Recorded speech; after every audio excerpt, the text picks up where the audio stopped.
بسم اللہ الرحمن الرحیم۔ شروع اللہ کے نام سے جو بڑا مہربان اور نہایت رحم کرنے والا ہے۔ دوستو، مکہ کی فضا ظلم و جور کے ان سیاہ بادلوں سے گمبھیر تھی کہ اچانک ایک بجلی چمکی اور مقہوروں کا راستہ روشن ہو گیا، یعنی حضرت حمزہ رضی اللہ تعالیٰ عنہ مسلمان ہو گئے۔ ان کے اسلام لانے کا واقعہ 6 سن نبوی کے اخیر کا ہے، اور اغلب یہ ہے کہ وہ ماہ ذوالحج میں مسلمان ہوئے تھے۔ ان کے اسلام لانے کا سبب یہ ہے کہ ایک روز ابو جہل کوہ صفا کے نزدیک رسول اللہ صلی اللہ علیہ وآلہ وسلم کے پاس سے گزرے تو آپ صلی اللہ علیہ وآلہ وسلم کو ایذا پہنچائی اور سخت سست کہا۔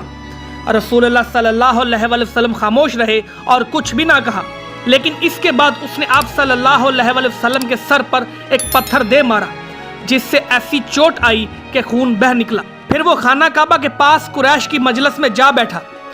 عبداللہ بن جدعان کی ایک لونڈی کوہ صفا پر واقع اپنے مکان سے یہ سارا منظر دیکھ رہی تھی۔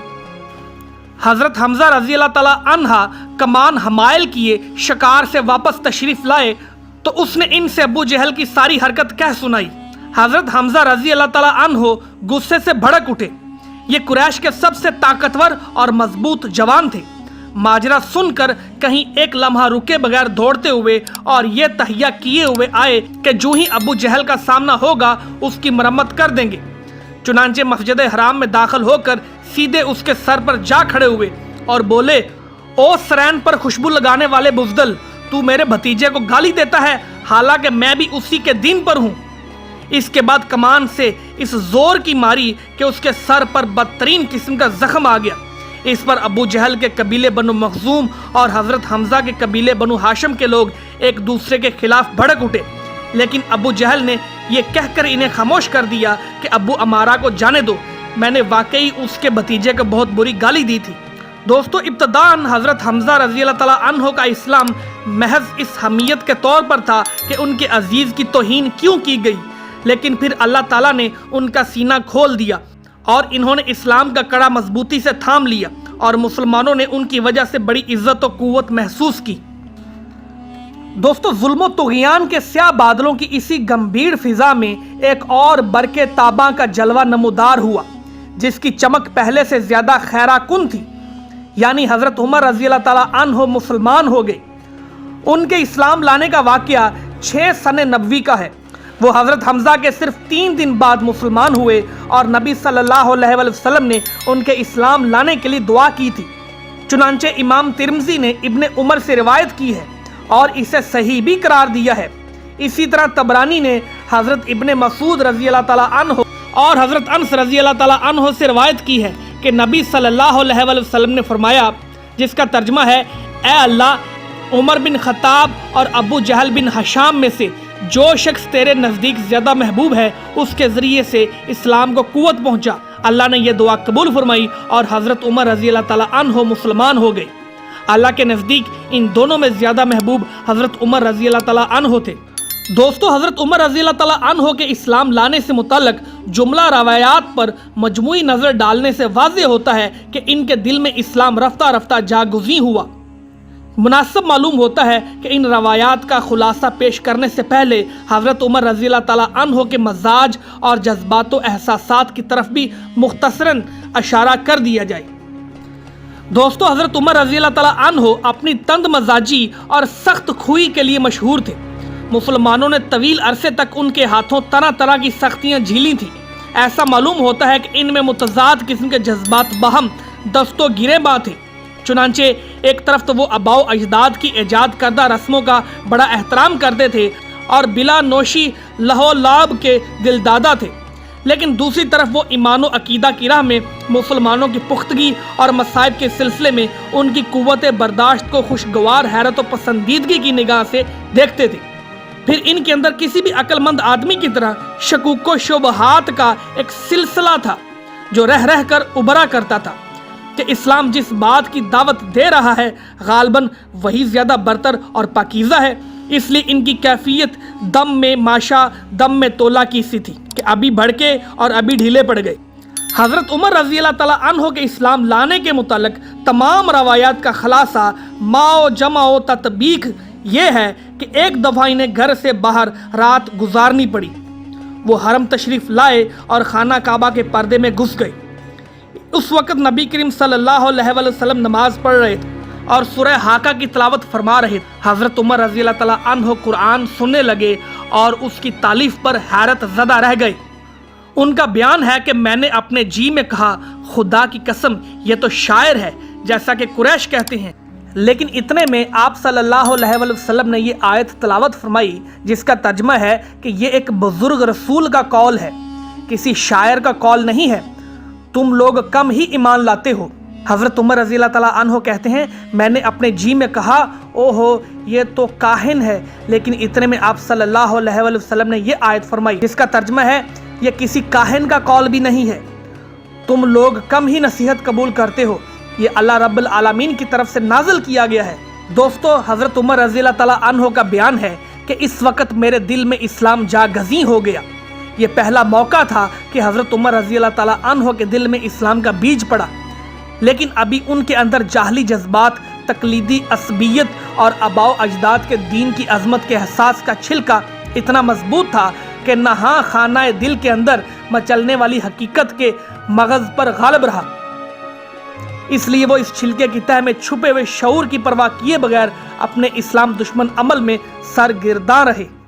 ان کی طبیعت کی سختی اور رسول اللہ صلی اللہ علیہ وسلم سے فرط عداوت کا یہ حال تھا کہ ایک روز خود جناب محمد رسول اللہ صلی اللہ علیہ وسلم کا کام تمام کرنے کی نیت سے تلوار لے کر نکل پڑے، لیکن ابھی راستے ہی میں تھے کہ نعیم بن عبداللہ الخام ادوی سے یا بنی زہرہ یا بنی مخزوم کے کسی آدمی سے ملاقات ہو گئی۔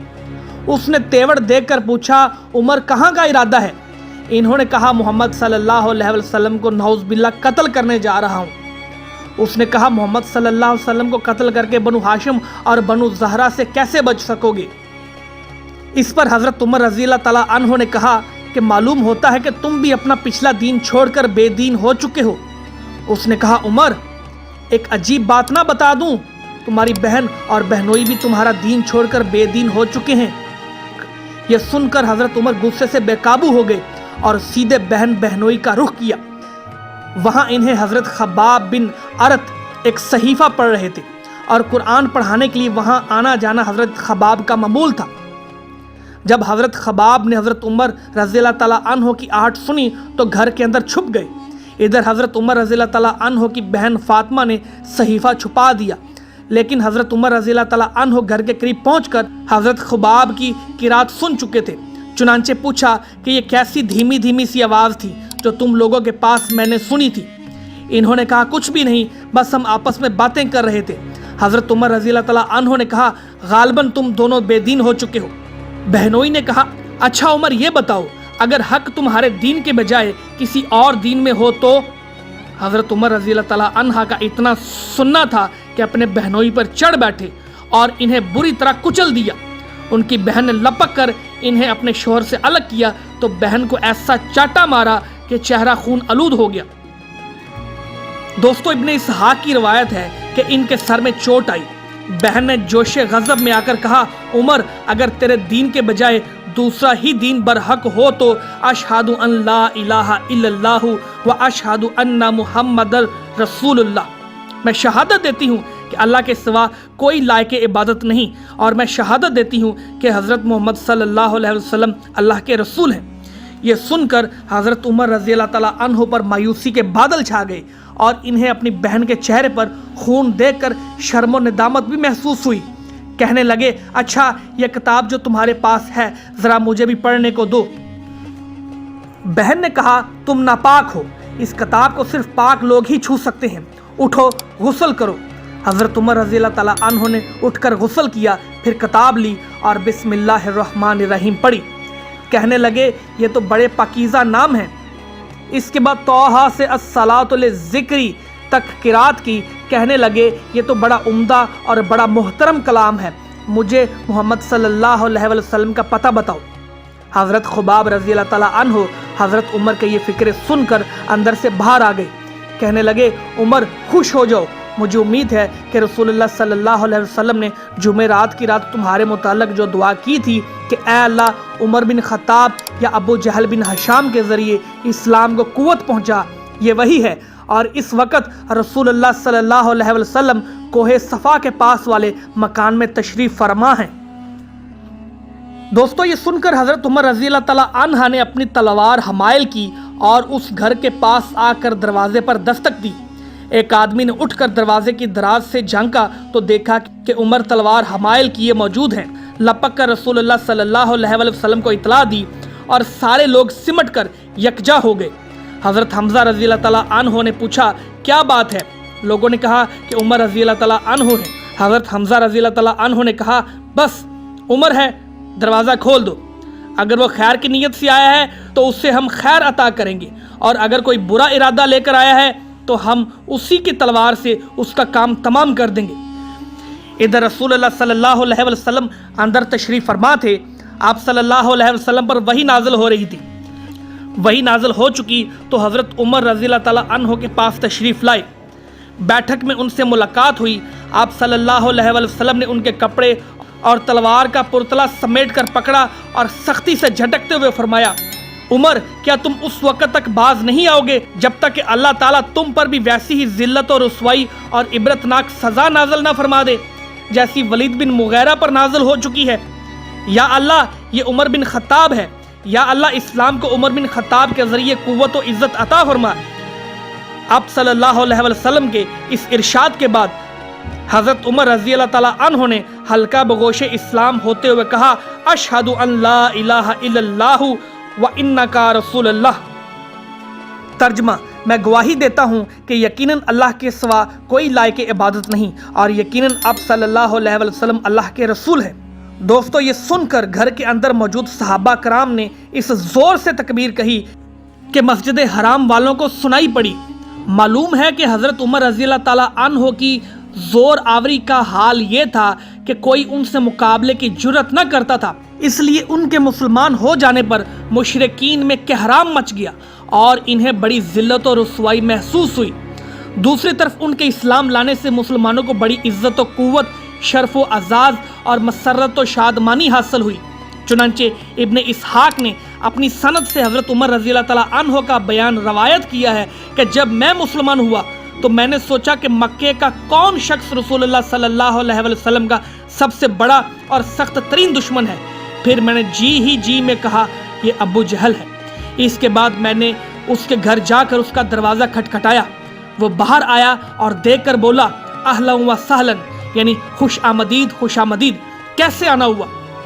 میں نے کہا تمہیں یہ بتانے آیا ہوں کہ میں اللہ اور اس کے رسول محمد صلی اللہ علیہ وسلم پر ایمان لا چکا ہوں، اور جو کچھ وہ لے کر آئے ہیں اس کی تصدیق کر چکا ہوں۔ دوستو حضرت عمر رضی اللہ تعالیٰ عنہ کا بیان ہے کہ یہ سنتے ہی اس نے میرے رخ پر دروازہ بند کر لیا اور بولا اللہ تیرا برا کرے اور جو کچھ تو لے کر آیا ہے اس کا بھی برا کرے۔ دوستو امام ابن جوزی نے حضرت عمر رضی اللہ تعالیٰ عنہ سے یہ روایت نقل کی ہے کہ جب کوئی شخص مسلمان ہو جاتا تو لوگ اس کے پیچھے پڑ جاتے، اس سے زدکوب کرتے اور وہ بھی انہیں مارتا۔ اس لیے جب میں مسلمان ہوا تو اپنے ماموں عاصی بن ہاشم کے پاس گیا اور اسے خبر دی۔ وہ گھر کے اندر گھس گیا، پھر قریش کے ایک بڑے آدمی کے پاس گیا، شاید یہ ابو جہل کی طرف اشارہ ہے، اور اسے خبر دی، وہ بھی گھر کے اندر گھس گیا۔ ابن حشام اور ابن جوزی کا بیان ہے کہ جب حضرت عمر رضی اللہ تعالیٰ عنہ مسلمان ہوئے تو جمیل بن معمر جمحی کے پاس گئے۔ یہ شخص کسی بات کا ڈھول پیٹنے میں پورے قریش کے اندر سب سے زیادہ ممتاز تھا۔ حضرت عمر رضی اللہ تعالیٰ عنہ نے اسے بتایا کہ وہ مسلمان ہو گئے ہیں۔ اس نے سنتے ہی نہایت بلند آواز سے چیخ کر کہا کہ خطاب کا بیٹا بے دین ہو گیا۔ حضرت عمر رضی اللہ تعالیٰ عنہ اس کے پیچھے ہی تھے، بولے یہ جھوٹ کہتا ہے، میں مسلمان ہو گیا ہوں۔ بہرحال لوگ حضرت عمر رضی اللہ تعالیٰ عنہ پر ٹوٹ پڑے اور مار پیٹ شروع ہو گئی۔ لوگ حضرت عمر رضی اللہ تعالیٰ عنہ کو مار رہے تھے اور حضرت عمر رضی اللہ تعالیٰ عنہ لوگوں کو مار رہے تھے، یہاں تک کہ سورج سر پر آ گیا اور حضرت عمر رضی اللہ تعالیٰ عنہ تھک کر بیٹھ گئے۔ لوگ سر پر سوار تھے۔ حضرت عمر رضی اللہ تعالیٰ عنہ نے کہا جو بن پڑے کر لو، خدا کی قسم اگر ہم لوگ 300 کی تعداد میں ہوتے تو پھر مکے میں یا تم ہی رہتے یا ہم ہی رہتے۔ اس کے بعد مشرکین نے اس ارادے سے حضرت عمر رضی اللہ تعالیٰ عنہ کے گھر پر حلہ بول دیا کہ انہیں جان سے مار ڈالیں۔ چنانچہ صحیح بخاری میں حضرت ابن عمر رضی اللہ تعالیٰ عنہ سے مروی ہے کہ حضرت عمر رضی اللہ تعالیٰ عنہ خوف کی حالت میں گھر کے اندر تھے۔ کہ اس دوران ابو امر آس بن وائل سہمی آ گیا۔ وہ دھاریمنی چادر کا جوڑا اور ریشمی گوٹے سے آراستہ کرتا زیبتن کیے ہوئے تھا۔ اس کا تعلق قبیلہ سہم سے تھا اور یہ قبیلہ جاہلیت میں ہمارا حلیف تھا۔ اس نے پوچھا کیا بات ہے؟ حضرت عمر رضی اللہ تعالیٰ عنہ نے کہا میں مسلمان ہو گیا ہوں، اس لیے آپ کی قوم مجھے قتل کرنا چاہتی ہے۔ آس نے کہا یہ ممکن نہیں۔ آس کی یہ بات سن کر مجھے اطمینان ہو گیا۔ اس کے بعد آس وہاں سے نکلا اور لوگوں سے ملا۔ اس وقت حالت یہ تھی کہ لوگوں کی بھیڑ سے وادی کھچا کھچ بھری ہوئی تھی۔ آس نے پوچھا کہاں کا ارادہ ہے؟ لوگوں نے کہا یہی خطاب کا بیٹا مطلوب ہے جو بے دین ہو گیا ہے۔ آس نے کہا اس کی طرف کوئی راہ نہیں۔ یہ سنتے ہی لوگ واپس چلے گئے۔ دوستو، حضرت عمر رضی اللہ تعالیٰ عنہ کے اسلام لانے پر یہ کیفیت تو مشرکین کی ہوئی تھی، باقی رہے مسلمان تو ان کے احوال کا اندازہ اس سے ہو سکتا ہے کہ مجاہد نے ابن عباس سے روایت کیا ہے کہ میں نے عمر بن خطاب سے دریافت کیا کہ کس وجہ سے آپ کا لقب فاروق پڑا، تو انہوں نے کہا مجھ سے 3 دن پہلے حضرت حمزہ رضی اللہ تعالیٰ عنہ مسلمان ہوئے۔ پھر حضرت عمر رضی اللہ تعالیٰ عنہ نے ان کے اسلام لانے کا واقعہ بیان کر کے آخر میں کہا کہ پھر جب میں مسلمان ہوا تو میں نے کہا کہ اے اللہ کے رسول، کیا ہم حق پر نہیں ہیں، خواہ زندہ رہیں خواہ مریں؟ آپ نے فرمایا کیوں نہیں؟ اس ذات کی قسم جس کے ہاتھ میں میری جان ہے، تم لوگ حق پر ہو، خواہ زندہ رہو خواہ موت سے دوچار ہو۔ حضرت عمر رضی اللہ تعالیٰ عنہ کہتے ہیں کہ تب میں نے کہا کہ پھر چھپنا کیسا؟ اس ذات کی قسم جس نے آپ صلی اللہ علیہ وسلم کو حق کے ساتھ مبعوث فرمایا ہے، ہم ضرور باہر نکلیں گے۔ چنانچہ ہم 2 صفوں میں آپ صلی اللہ علیہ وسلم کو ہمراہ لے کر باہر آئے۔ ایک صف میں حمزہ تھے اور ایک میں میں۔ ہمارے چلنے سے چکی کے آٹے کی طرح ہلکا ہلکا غبار اڑ رہا تھا، یہاں تک کہ ہم مسجد حرام میں داخل ہو گئے۔ حضرت عمر رضی اللہ تعالیٰ عنہ کا بیان ہے کہ قریش نے مجھے اور حمزہ کو دیکھا تو ان کے دلوں پر ایسی چوٹ لگی کہ اب تک نہ لگی تھی۔ اسی دن رسول اللہ صلی اللہ علیہ وسلم نے میرا لقب فاروق رکھ دیا۔ حضرت ابن مسعود رضی اللہ تعالیٰ عنہ کا ارشاد ہے کہ ہم خانہ کعبہ کے پاس نماز پڑھنے پر قادر نہ تھے، یہاں تک کہ حضرت عمر رضی اللہ تعالیٰ عنہ نے اسلام قبول کیا۔ حضرت صہیب بن سنان رومی رضی اللہ تعالیٰ عنہ کا بیان ہے کہ حضرت عمر رضی اللہ تعالیٰ عنہ اسلام ہوئے تو اسلام پردے سے باہر آیا، اس کی اعلانیہ دعوت دی گئی۔ ہم حلقے لگا کر بیت اللہ کے گرد بیٹھے، بیت اللہ کا طواف کیا اور جس نے ہم پر سختی کی اس سے انتقام لیا اور اس کے بعد مظالم کا جواب دیا۔